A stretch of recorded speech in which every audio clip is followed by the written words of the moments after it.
What's up, Stu? What's up, Dan? What are we talking about today? Today, we're talking about what to do when you are struggling and facing uncertainty. So let's define that. Yeah. Well, struggling, I think, can come in a lot of different ways. But you just feel pain, you feel unhappy, perhaps even unsatisfied with where you're at. And layered on top of that, you're uncertain. So you just don't know and don't feel confident as to what's going to happen next.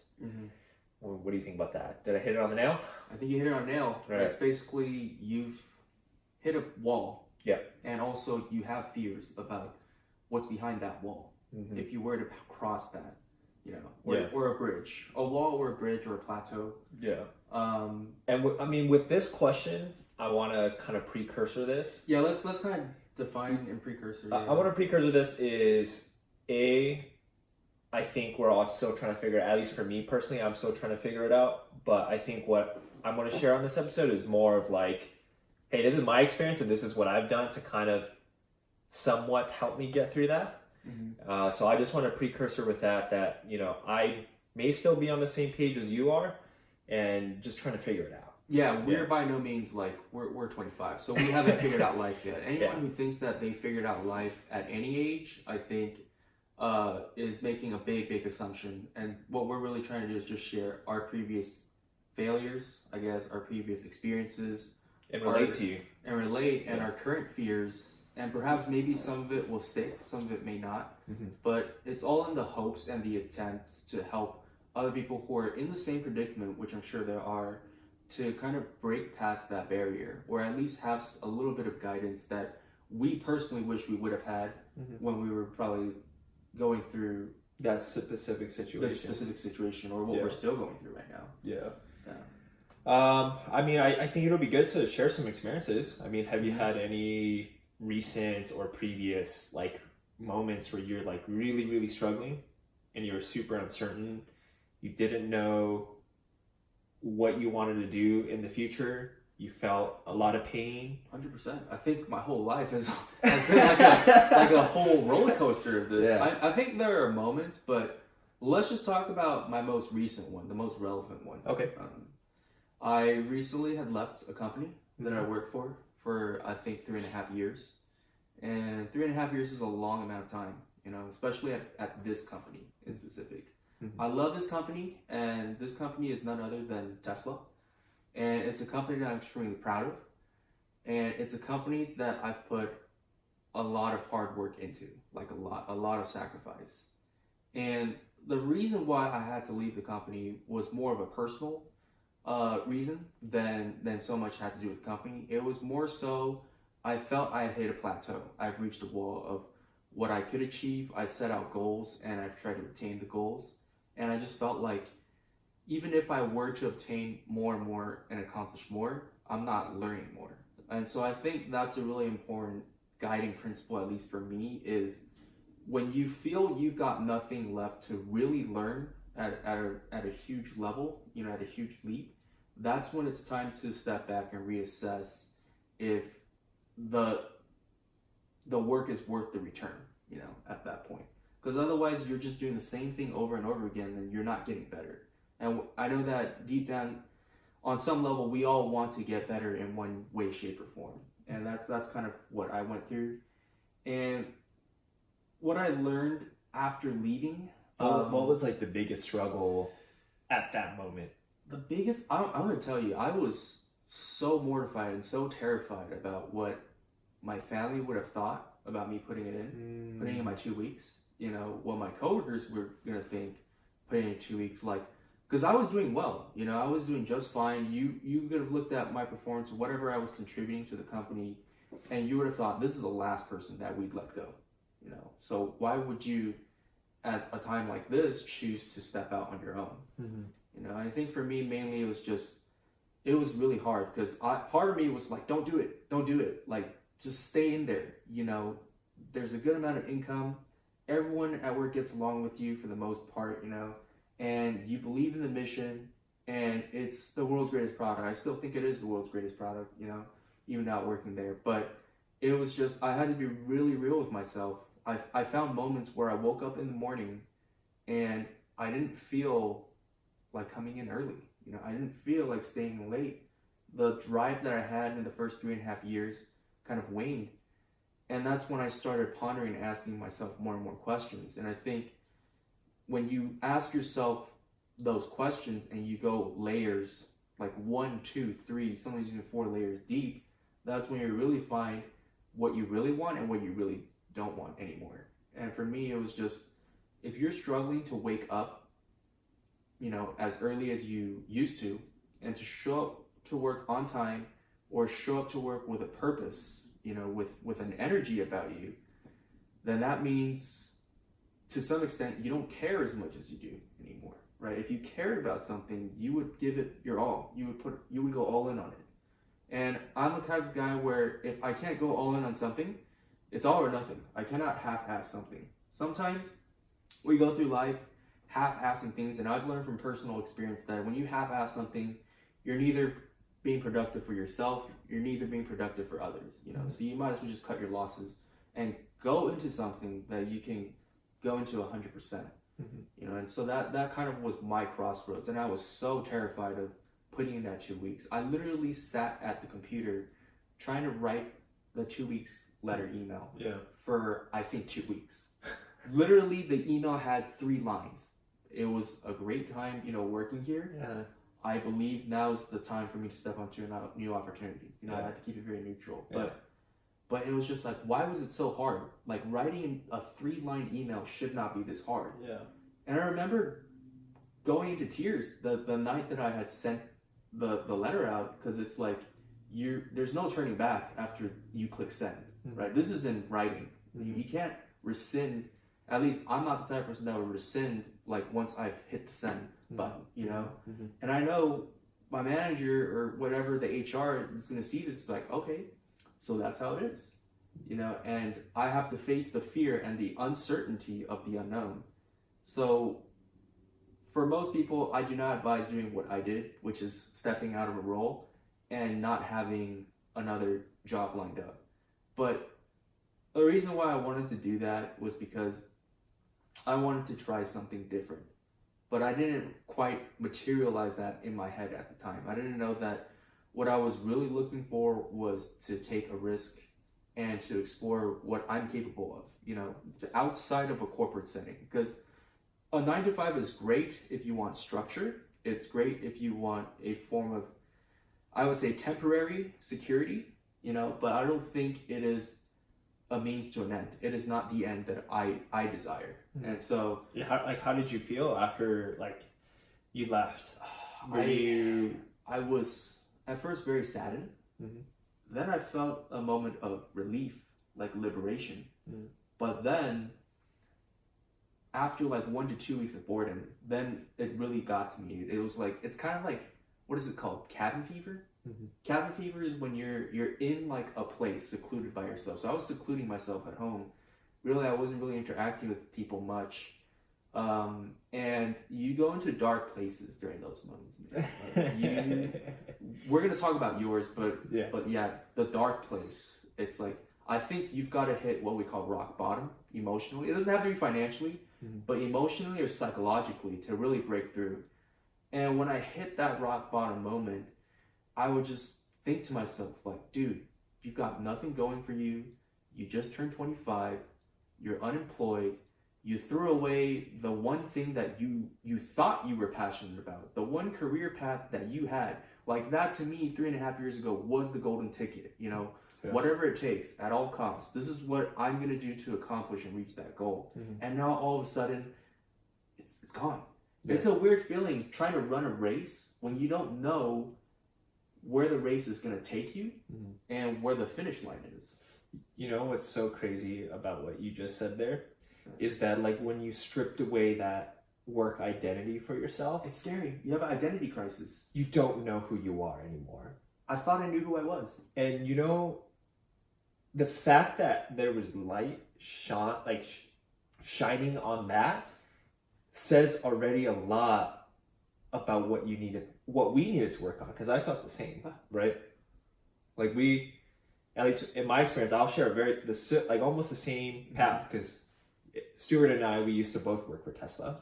Yes, I actually Yeah. got this guy in, and we both made a killing, Yeah. and we were trying to run our own ship, but you know, And- I guess and- we're running a different ship now. We're running a different ship, Yeah. and I left for very, very, very similar reasons, and almost the exact same reasons, right? And for me personally, I've always wanted to pursue my own ventures, right? And I thought it was the time to do it. And like you said, I didn't see myself continuing to grow in the way that I wanted in the company. I love the company; it's a great product, right? Of course, we wanted to succeed. Like, sustainable future is probably the most important thing that we need to solve in this century. You know. But after I left, I went through something very, very similar, right? You feel you're struggling. You feel very uncertain.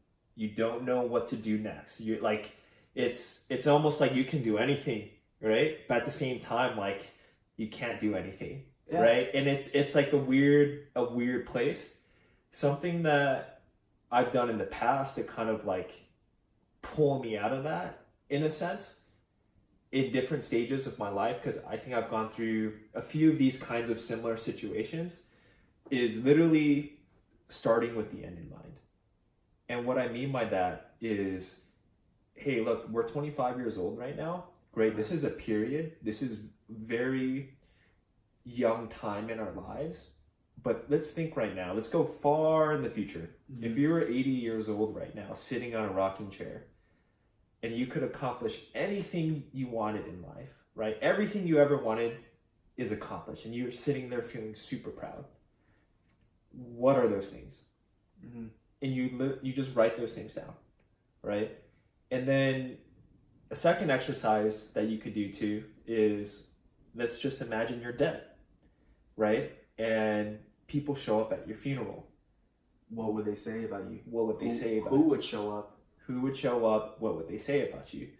And then you put that as your end, right? The ultimate finish line. And that's kind of like your North Star, right? I think in life, a lot of your goals and your desires will change, right? Those material things could change, but at least you know, hey, I know ultimately I'm heading towards this. Your guiding compass is the ultimate end. Yes. Yeah. So when you are in those moments of struggle, of uncertainty, I think it really helps the fact that you know where that light is. But if you don't, if you never done that for yourself, then you just feel Fear, anxiety because of that uncertainty, right? And I think that's one really, really good exercise that I found to be really helpful as a guiding principle, because once you have that, it's like, okay, if that's what I want when I'm 80, what should I be doing now? And then you kind of assign yourself tasks and you create ways to get to that, right? And then you learn and you get better along the way. Mm-hmm. Don't get me wrong, there's going to be days where you're just like laying on the bed, like you're not human. yeah. You're human. We're not machines and robots, Yeah. you know. Like, and there's going to be days where you need rest. we you know, strive but- to be the best we can be. Mhm. There are days where you're just not feeling it. Yeah. But it's just what you do day in, day out, you know, consistently is what matters. Mhm. And I think going back to the dark place, right, for you at least, what kind of thoughts were you thinking to yourself specifically? Like, give a little bit of context too. Oh yeah, I Yeah. mean, like very much similar to you. Like you're going through the list, right?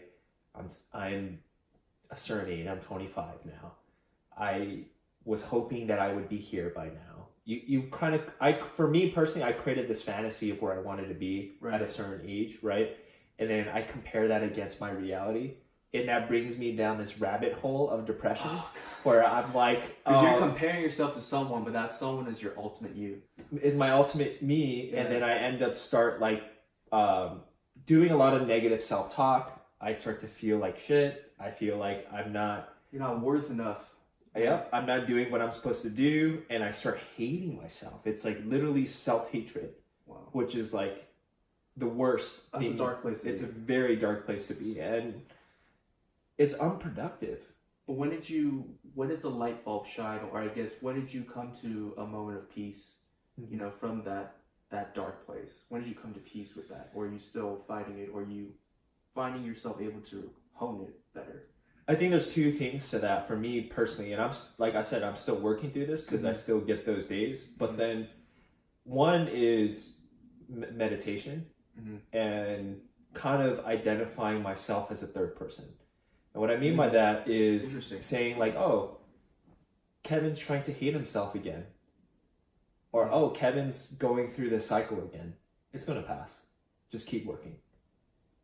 So you find that the third person narrative actually helps you become more objective about things? Yes, because it allows me to like say like, okay, there is another like true version of Kevin. Like you're a narrator, the omnipotent. Exactly. Reading the story of Kevin. It's really weird, right? And then you get to decide. Yeah. No, that's really cool. Yeah.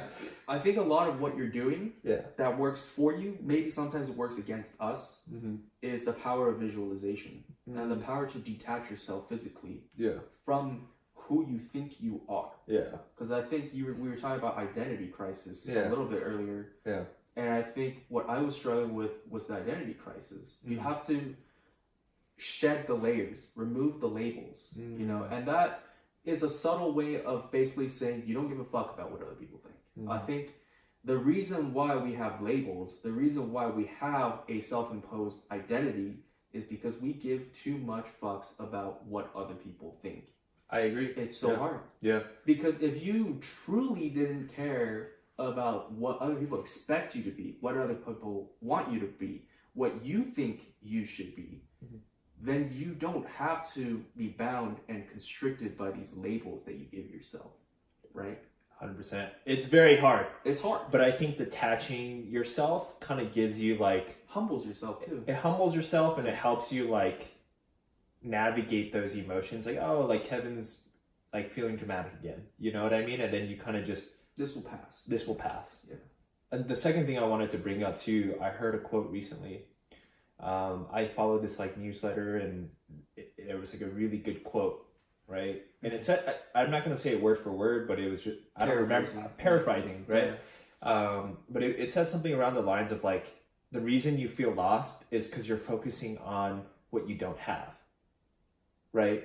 And when you focus so much on what you don't have and what you're unhappy with, then you ultimately will be limitlessly lost and limitlessly unhappy. You're going to go to that dark place. You're going to go to that dark place really quick. But if you focus on all the things that you're good at, and you focus on all the things that you have and all the things that you've achieved, that gives you at least a sense of direction as to what you can continue to do in the future and the way you can make an impact on the future, right? I think oftentimes it's so easy to see what's missing in your life and who you're not and what you don't have yet. And there will be so much more of that than what you have. But if you only focus on that, you're going to just end up being lost and sad for the rest of your life. It's like that one negative thing outweighs the other 99 positive things. Yeah, but right. You should really be viewing life the other way around. Yeah, you should focus on everything that you do have and be grateful for that. And then triple down and double down on those strengths, on the things that you are good at, and finding a way to contribute and add value and serve others with those talents that you have and foster them. And so I think with those two things, just kind of reminding myself of that and then using like the third person voice helps me so much. Helps you a lot, to get out of that place really quick. Because you're going to end up in that place like some days. But then it's like, how fast can you get out of there? I think that's so true because what I've done to help exercise that muscle, I don't really do the narrative, the third person narrative technique, but I just ask myself the question multiple times technique. I'll ask the same question over and over again so that I can get to the root of what's really bothering me. Yeah. Like, oh, you know, Stuart feels bad or Stuart feels down today. Well, why is that? Because he thinks other people don't think he's enough. Well, why does he think that? Interesting. Right? Yeah. Because his whole life, he's been told that he has to have this level of achievement, or he feels that he needs to have this level of achievement. And you ask yourself, well, why is that? Well, what happens if you don't achieve that? Right? And it's like, and it really just came down to one word. And that one word for me was regret. Right? It's actually, for me at least, I found that it was the regret that outweighs the expectation. Hmm. The expectation is just the external noise bothering you. But the regret is the internal voice screaming at you. Like, dude, I think that's why you sometimes, like, you know, you hate yourself is because of that regret. The word is regret. And I think we were talking about struggling and we were talking about uncertainty. So we've kind of covered our struggling bits. You know, we put it out in the open for everyone. But now we're going to talk about how to overcome that uncertainty. And I think the point in time when you know that it's time for you to cross that uncertainty, face your fears, is when that regret, that fear of regret is so huge that it outweighs everything. You know, that I have to do something. Like, procrastination is not the way to be. Being in limbo, being uncertain, being unsure is no longer an acceptable answer because of the fear of regret. You know, at least that's where I'm at mentally right now in terms of this self-discovery process after being out of what I thought was my self-identity, is the regret piece. I'm reading this book right now, written by this guru, Sadhguru. Sadhguru. Yeah, it's a book called Inner Engineering. And if you're feeling uncertain or struggling, I'd highly, highly recommend this book. I literally cannot put it down right now. I'm like a quarter way through. How long the book? I don't think it's that long. I literally just started maybe reading for a couple hours and I'm like a quarter way through. Okay. So I don't think it's that bad. You done in a week or so? Yeah. Right. I'm not like the fastest reader in the world, but like I don't think it's that long. I bought the Kindle, so it's not like I have the book to kind of dictate it. Okay. But in the book, Sadhguru says something very interesting that I think is very related to this whole idea of uncertainty, right? He says, like, up and down, that's subjective, depending on where you're looking. Left and right, that's also subjective, right? Whether something is good or bad, that's also subjective, right? You're watching this video right now. Is this video happening in front of you or on whatever device you're watching it, or listening to it, if you're listening to it, right? Or is it happening inside of your head, right? Is this experience that you're listening to or watching inside of you, happening inside of you, or is it happening outside of you? The truth of the matter is, it's happening inside of you. The images that you're seeing, the audio that you're listening to is all happening within you. It's being processed within you. It's being processed within you, right? And the truth of the matter is, nothing can be truth or fact outside of that, right? And everything outside of you can almost never happen, not always happen your way, right? It's impossible. Not everything can go your way. That's outside of your control. Almost everything is outside of your control, right? The only thing you can control is how you interpret it within, right? And almost everything happens within, right? Your emotions that you feel, the responsibility that you feel, all of that. I think all of that kind of dictates your experience, right? And so in that book, it dives a little bit more deeper into that, but kind of coming back to this is like, with the idea of knowing that you have full control of the experience that you have, and you know everything else in the world is going to be uncertain, then it's like, then just focus on controlling what you can control. Exactly. That's so true. How many times have you seen where the same event happens to two different people? Exact same thing, but two people respond differently. You know, one is the person that looks at it and thinks, woe is me, my life is miserable. And the other one's thinking, wow, I'm pretty fortunate, that could have been a lot worse. Yeah. You know? Yeah. But the exact same thing happens to you. The exact same incident. And I'll give you an example. Like, recently, I got my car smashed in. I got my car robbed. Crazy. Right? Like a window just like straight through. And I was only gone for 10 minutes. I could have thought, I am the most unlucky person in my life. Why am I the only car in the whole like parking space that got robbed this evening? Right? Then I go to the police station to report the incident. And the most interesting thing that I like listening to people's conversations. It's almost like eavesdropping, but I saw this couple. They looked very, very stressed and very panicked. and they were really stressed, and they reported to the officers that their daughter is missing. And I thought to myself, well, who am I to complain about a smashed glass? No one got hurt. No one got robbed. You know, luckily unfortunately I didn't get robbed. And fortunately it was the smallest window in the car, right? And here's this couple that has a daughter that they haven't been able to find for a day or 2 days. And that really put perspective into my mind that, like, yeah, you really have nothing to complain about with your car being smashed in. It's going to cost you some money to repair it, but no one's been hurt. Material possessions can be repaired, you know, but a lost family member, man, they're having it a lot worse. Yeah. You know?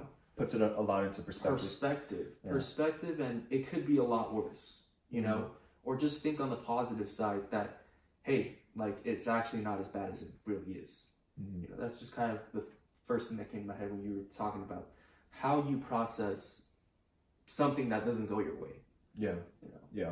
And the truth of the matter is like, no matter how much planning you do, no matter how good you are, nothing is ever guaranteed in life except for death. Yeah. Right? And sounds morbid, but what you can't control is how you interpret the experiences that happen in your daily life. How many happy moments you could have in this life. And that's 100% in your control. Yeah. Yeah. And that's really, honestly, that's the only thing that matters.